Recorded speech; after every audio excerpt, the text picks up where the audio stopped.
to reach in very specific timings.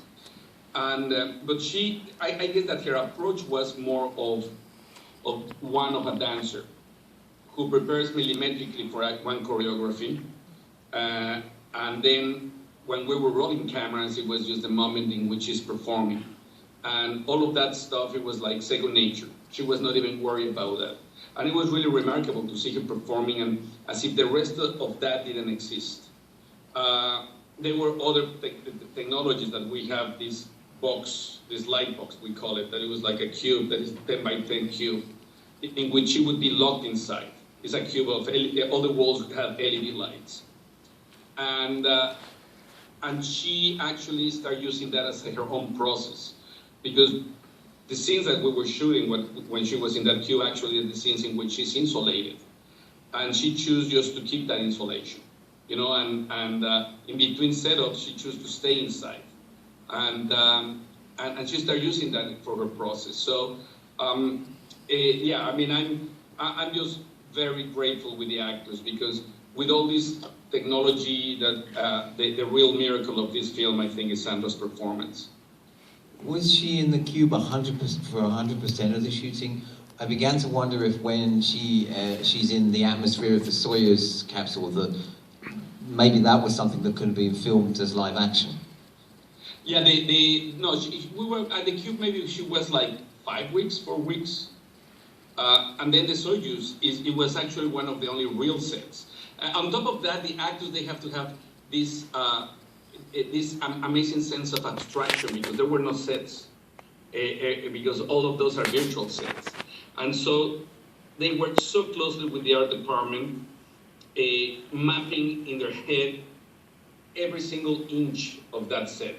You know, so she would be clear where if she was reaching into something, where that place would be specifically, so it was.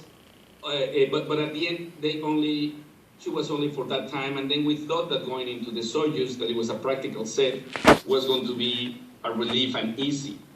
Except now, she's alone in the Soyuz, and if you see, there's one scene in which she's talking to someone on Earth that they don't understand each other, and then goes into this thing that there's this kind of hallucination or dream of Clooney coming back, and then it goes back into the moment in which she takes her new resolve. That's all one take, one shot. You know, he talks about the opening shot because it's more flashy, but that is only one single shot, that everything falls in the shoulders of Sandra's performance. And it's a big arc. You know, it goes from despair to resignation to trying to kill herself, to the moment of the epiphany and a new resolve. Everything is in just one single take, that because of the nature of shooting in a small space and the camera moving around, pieces of set were floating in and out all the time, you know, or there were moments in which suddenly she had to duck because the camera was passing, or the whole ship would have to rotate to allow Clooney to come in, and then rotate back for him to sit back down. And into all of those cues and stuff, she would never miss one single emotional beat. And that was very remarkable. Another question. Take a mic to that person and take another mic to this person. You go first. Hello, big fan. And my question is about the writing process. When you started, what was the original concept and how did that evolve into the final project? And when you were working with your son to write it, how did you bounce ideas off? Because I've heard some writers who sort of write something and then pass it to the next person and then it goes back and forth. And how did that whole process go for you? No, the process goes into when we spend maybe the whole process came very quickly at the end. It was maybe one whole day that we were just bouncing ideas. One film that we were that we were prepping, that we have written screenplay together, had just fallen apart. It was a small movie, a road movie between the south of France and the north of Scotland. We have our cast, that was Charlotte Gainsbourg and Daniel Auteuil, our locations, and the movie fell apart. It was the day that we were trying to figure what to do. If it was 2008 and fell apart because of the financial crisis of that year, and what is called the indie market of the art house market collapsed. So it was clear that we were not going to be able to do something like that at that point. And we thought of something that could be more studio for mainstream friendly, if you might.